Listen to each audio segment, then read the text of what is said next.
By the way, thank you so much for sending us $1,000 every month. It was supposed to be a simple expression of gratitude during a phone conversation.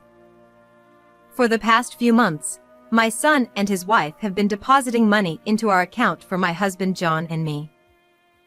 But I felt it was time they started spending the money on themselves instead. That was what I intended to say, but my daughter-in-law, Kate, reacted unexpectedly. I don't think we've been sending any money. To my surprise, Kate seemed genuinely confused, as if she was hearing about this for the first time. What? Now it was my turn to be shocked, echoing her uncertainty. We only sent money once, when John was in the hospital, and we haven't sent anything since. But that can't be. The money has been coming in, from the account you both use. My husband hasn't mentioned anything like that. A heavy silence fell between us. I had assumed that the remittances from my son were something he had discussed with Kate. After all, they are a married couple, and it only makes sense that they would have agreed on the amount they were sending us to support our daily needs. So, if neither Kate nor I knew about this ongoing support, what could it possibly mean? Then, a week later. No way! This can't be! When we discovered the truth behind the money, our faces contorted in fear. My name is Beth. I'm a stay-at-home wife who has finished raising my son and now spends my days leisurely. Since my son got married and moved out, I've been living with my much older husband, John, relying on his pension. I want to contribute to our household finances, so I've been trying my hand at being a handmade craft artist, but the income one earns is barely a drop in the bucket. Welcome home, John. I'm home. John replied. In the evenings, John, who works a few times a week as a senior worker at the local office after his retirement, comes home. When I greeted him while preparing dinner, I noticed he was carrying large packages in both hands, apparently bringing in the mail. It's a gift from Kevin. You went to Boston this time. John said. When I opened the package placed on the table, I found beans from a famous, long-established shop in Boston inside. There was also a family photo of my son Kevin, his wife Kate, and their middle school daughter Brianna, which made me smile warmly. Kevin and Kate love to travel, and every time there's a long weekend, they go somewhere new and send us souvenirs like this. They also visit us frequently, and being able to see the three of them and hear about their trips has become one of my pleasures. I'd love to visit Boston someday, I said. Since marrying John, I've never worked outside the home. But because of that, I sometimes realize how narrow my world is and feel a bit naive. Unlike Kevin, I've never traveled far on my own. It's not necessarily a bad thing, but I can't help feeling that I might be missing out on something. One day, in the midst of our peaceful days, I suddenly received a phone call from the local office. I wondered what it could be, and to my shock, I was told that John had fallen down the stairs and had been taken to the hospital. I rushed to the hospital where he had been transported. Fortunately, his life was not in danger, but he had broken his leg, so he would have to stay in the hospital for a while. When I informed Kevin, he made time in between his work to come right away. Kevin said, "Long time no see, Dad and Mom. I heard you tried to impress a young girl by carrying something heavy, and ended up falling, didn't you?" John replied. I'm really embarrassed. When I heard how John had fallen down the stairs, I couldn't help but sigh, just like Kevin, who was also shaking his head in exasperation. At his age, I wish he would understand the limitations of his body better. Kevin continued. "By the way, It must be tough to cover the medical expenses with just Dad's pension, right? I've arranged for some money on our end, so please use it for the treatment costs. There's no need to go that far. We have enough savings for that, and I'd rather you use that money for yourself, Kate, and Brianna. I said, surprised by his sudden offer and shaking my head. We live a modest life, so even with the hospitalization, we're not in a situation where we're struggling financially. John also nodded in agreement, though he looked a bit troubled. However, Kevin was adamant. Don't worry about it. This is my way of showing filial piety. Hearing the word filial piety made me feel weak. The fact that my son, even after starting his own family, still cares about us so much filled me with more joy than a sense of guilt. I didn't want to waste Kevin's thoughtful gesture. Thank you. If you insist that much. In the end, we gratefully accepted Kevin's offer. After that, a significant amount of money was deposited into our account from Kevin. However, I decided not to use it and to save it for Brianna, who would likely need it in the future. But then... That's strange. There's another deposit.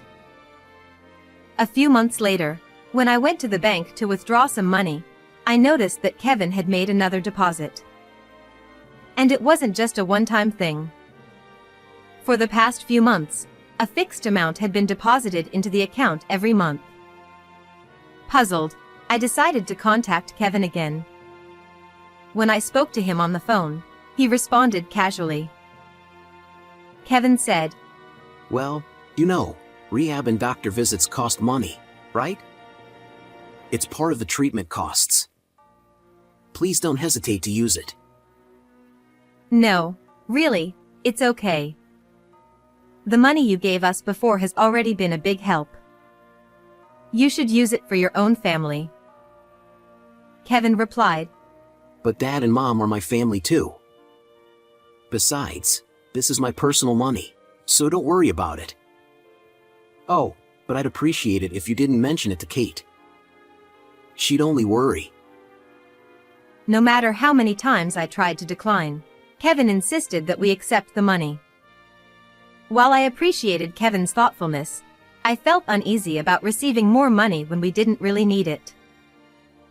I had heard that Kevin was an elite employee at a well-known company, earning a substantial salary, but even so, I wished he would save that money for a rainy day. So, I decided to discuss it with John again.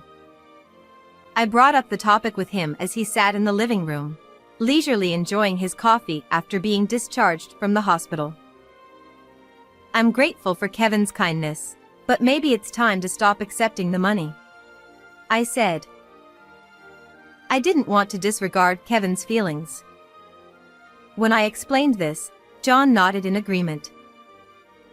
John said, You're right. Now that I can walk again. Although John couldn't run or lift heavy objects after being discharged a few months ago, he had recovered enough to manage daily life without any problems. Neither of us had any chronic illnesses, and aside from regular checkups, we didn't need to visit the hospital. Exactly. And my jewelry sales have been doing well too. I think it's time we firmly refuse the remittances, I added. John agreed. Yes, let's do that. After discussing it, we decided to turn down Kevin's remittances. Not only did I talk to Kevin, but John also assured him that we were doing fine. Though Kevin was a bit reluctant, he eventually understood. When Kevin kindly said, Let me know if you ever need anything. It warmed my heart. However, the following month, I noticed that another remittance had been sent. This time, it was not to the account we usually use, but to the account that my husband and I had set up for savings. Oh, he's still sending money. Even though I've told him repeatedly that it's not necessary. The sender was, of course, Kevin, and I couldn't help but be exasperated by his stubbornness. But then, a sense of unease crept into my mind. This savings account is primarily managed by John. Moreover, the remittance from Kevin was $1,000 each month, a significant amount that had been deposited regularly since John's hospitalization. That's strange. John never mentioned anything about this. If Kevin wanted to send money, wouldn't it make more sense to deposit it into our usual account, which directly affects our day-to-day living expenses? It almost seemed as if something was being hidden in this account that I rarely checked. Surely not. I dismissed the possibility that crossed my mind, thinking it couldn't be true, but the fact remained that John hadn't mentioned these deposits to me for such a long time. The more I thought about it, the more I couldn't shake off my concern. That weekend, unable to shake off my unease, I decided to secretly call Kate. I used the excuse of asking about Brianna, who had been so busy with her extracurricular activities lately that we hadn't seen much of her. Kate said, Brianna is doing great, though she's been keeping us on our toes. Just yesterday, she got so excited that she slipped in a puddle and came home soaked. That sounds like a handful. But I'm glad she's doing well, I replied, chuckling at the adorable stories Kate shared. Then, I casually brought up the matter that had been bothering me. By the way, Kate, thank you so much for sending us $1,000 every month. What? Kate responded, sounding confused. To my surprise, I could hear the bewilderment in Kate's voice. I don't think we've been sending any money, she said. What? Now it was my turn to be taken aback, echoing her confusion. Kate continued, her voice hesitant. We only sent money once, when John was in the hospital, and we haven't sent anything since then. But the money has been coming in, from the account you and Kevin use. Kevin hasn't mentioned anything about that. Kate's voice grew tense, and a heavy silence fell between us. I had assumed that the remittances from Kevin were something he and Kate had discussed. After all, as a married couple, it would be natural for them to agree on how much to send us. Sensing the unease in Kate's voice, I heard her say more firmly, I'll ask Kevin about it. Yes, I'll talk to John as well, I replied. Since it was an account that John managed, there was no way he could be unaware of this. With a growing sense of unease, I resolved to ask him directly once he came back home. However, when I asked John about the remittances to the account, he simply tilted his head in confusion. Remittances? What are you talking about? John asked. But there have been monthly deposits into our savings account. Could it be that Kevin mentioned something to you? If so, I'd like you to share these things with me, I said. John insisted he didn't know anything about it, which didn't make sense to me, considering he should be aware if part of his salary was being transferred. Even when I pressed him, asking him to tell me the truth, John kept insisting that he knew nothing. I'm telling you, I don't know anything about this. Besides, we hardly ever use that account, John said, growing agitated. That's true, but I began. Frustrated, John stood up abruptly and left the room, his footsteps heavy with irritation. In the end, I was left with no new information, and my questions remained unanswered. A few days later, I received a message from Kate suggesting that we meet in person. She didn't mention the reason, but it was probably about the remittances. Thinking so, I chose a day when John wouldn't be home, and we agreed to meet at a nearby cafe. When Kate arrived at the cafe alone, She had a troubled expression on her face. After I told her that I had gotten nowhere when I asked John, her expression darkened even more. "And what about on your end, Kate?" I asked. Kevin said he hasn't been sending any money either. Kate replied.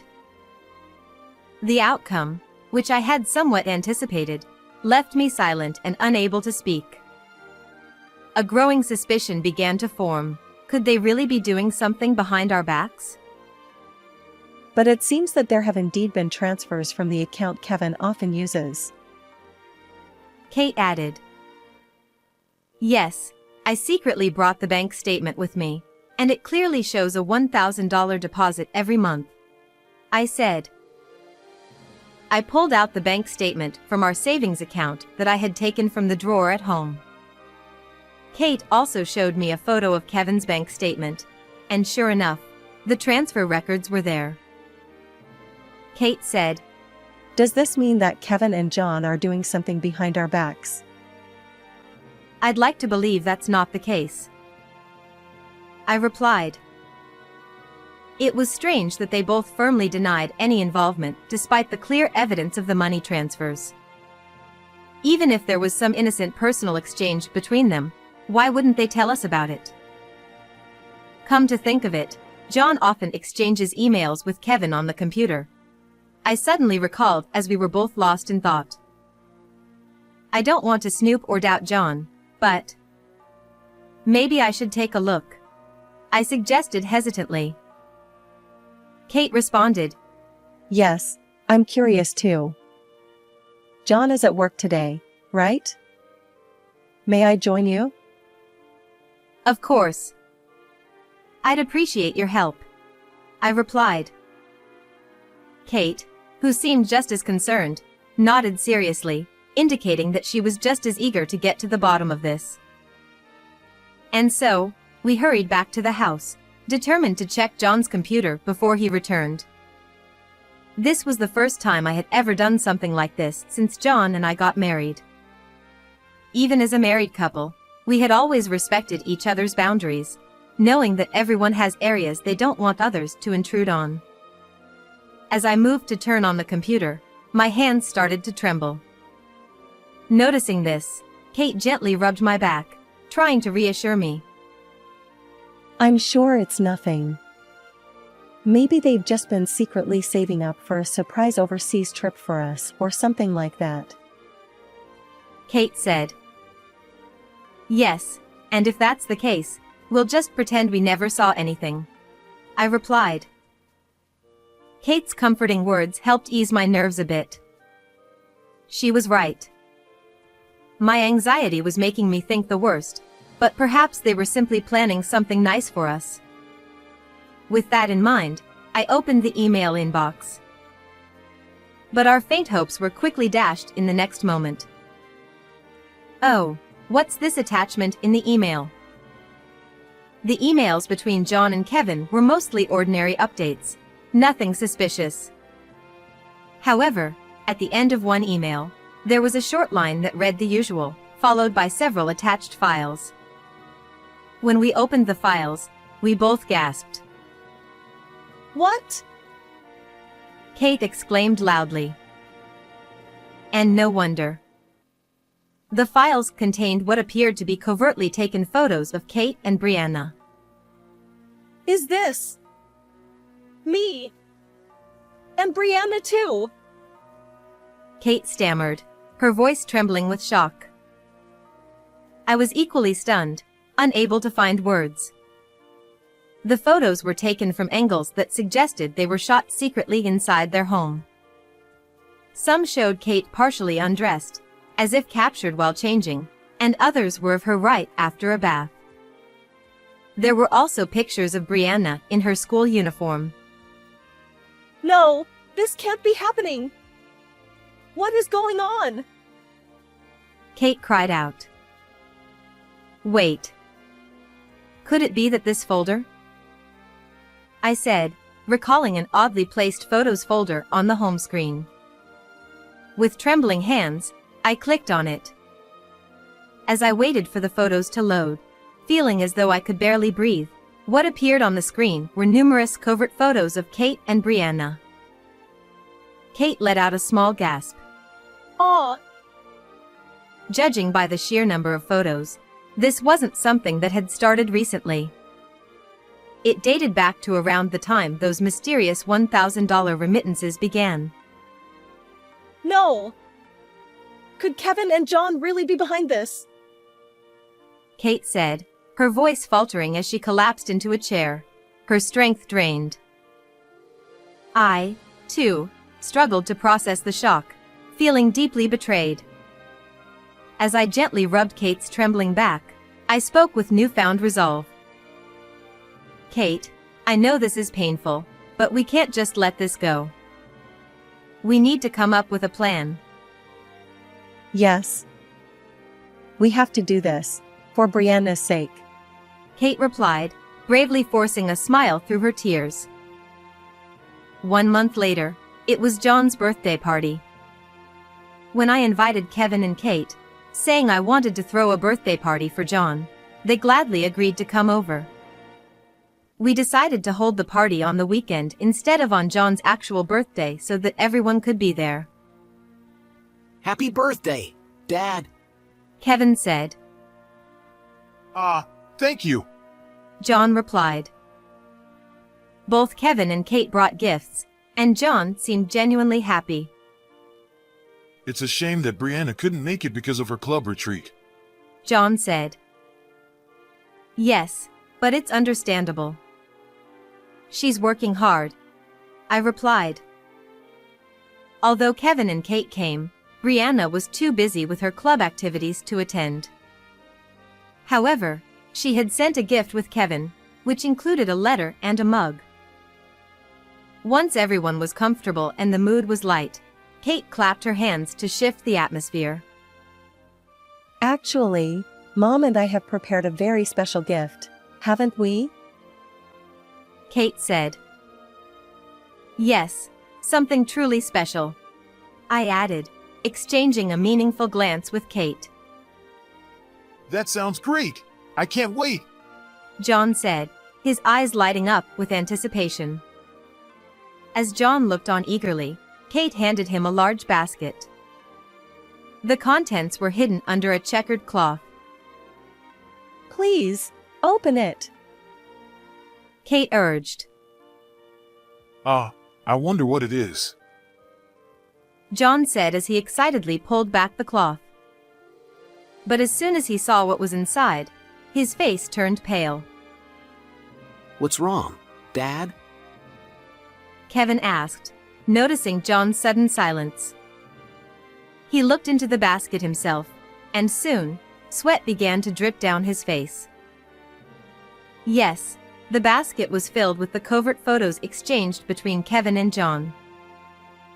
Now, both of you, what exactly is the meaning of this? I asked, standing firm as I confronted them. John's head snapped up as if startled, his face now flushed with anger. You went through my computer without permission. John shouted. Kate! We promised each other when we got married that we'd never look through each other's things. Kevin added, sounding betrayed. I felt like screaming back at them. After all, it was us who felt utterly betrayed, as if everything we had built had been destroyed. How dare you say that? Do you not understand the gravity of what you've done? This is a serious crime. I shouted. And it's not just me. Brianna too. I never imagined you'd do something like this. Kevin! Kate added, raising her voice. Together, Kate and I handed each of them an envelope that we had placed in the basket. John. I can't stay with someone who could do such a thing to his own daughter-in-law and granddaughter. I want a divorce, I declared. Kevin, I want a divorce too. Kate said. What?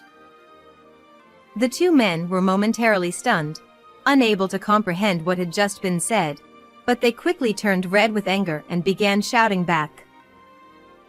What are you talking about? John yelled. That's right. Kate! How could you say something like this all of a sudden? Kevin protested. If I could avoid saying this, I would. I had believed I would stay with John until the day we died. But I couldn't stay with someone who had done such terrible things.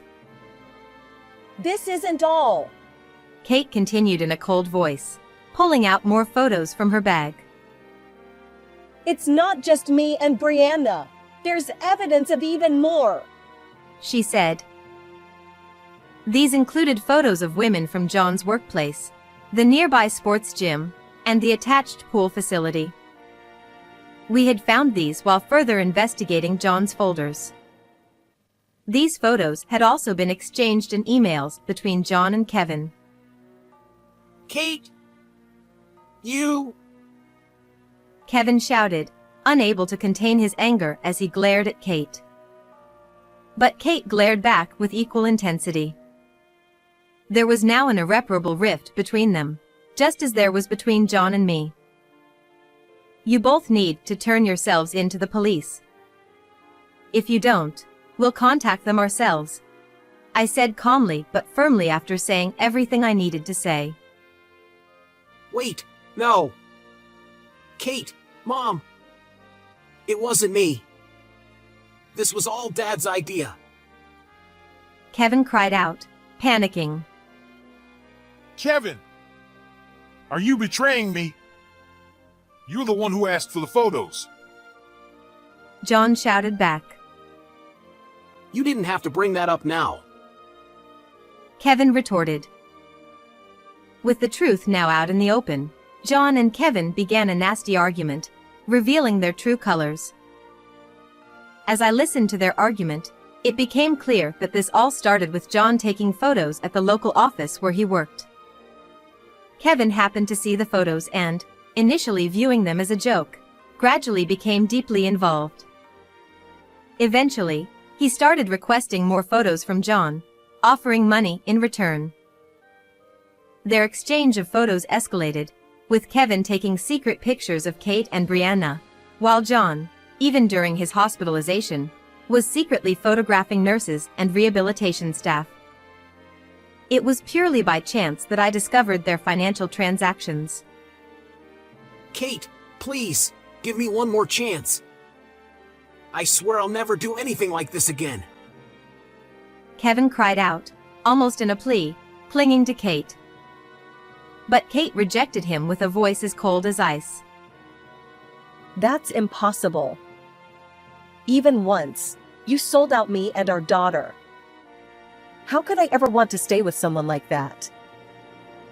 John, the same goes for you, I added. The thought that my husband and son could do something like this is still hard for me to believe.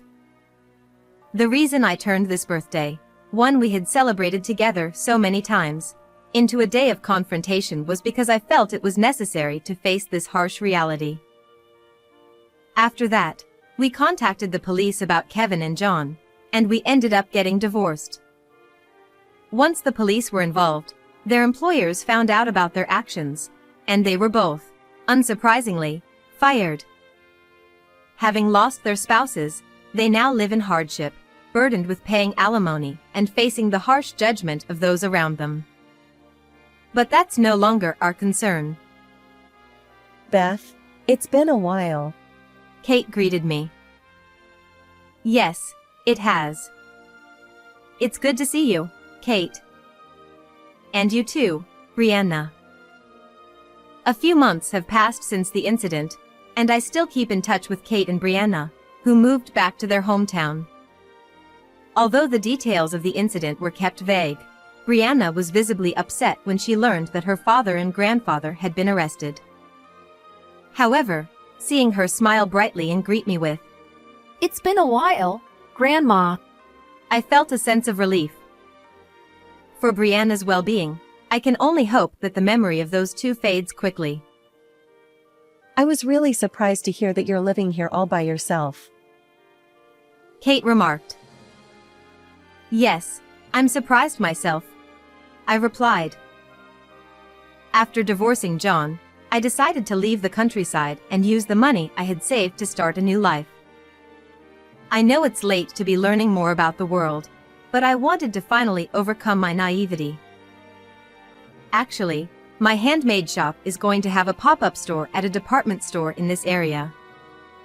So I thought I'd move closer, I explained. Oh, that's wonderful. You've always said you wanted more people to see your work. Kate recalled. You remembered. After the divorce, I officially opened my handmade shop, and it has been surprisingly successful. What started as a hobby turned out to be a worthwhile endeavor, as my years of experience and dedication have paid off, making my accessories popular. If you'd like, Brianna, you should come by. The shop's hours are still limited, but I can give you a little discount, I offered. Really? I love Grandma's accessories. They're so cute. I'll show them off to my friends. Brianna exclaimed excitedly. Seeing Brianna so enthusiastic made me smile as well. Even though I no longer have the partner I spent so many years with, I still have time ahead of me. There will likely be many challenges for someone as inexperienced as me, but the excitement of discovering a broader world fills me with hope. How did you enjoy this story? Please don't forget to subscribe to the channel. And I'll see you in the next video.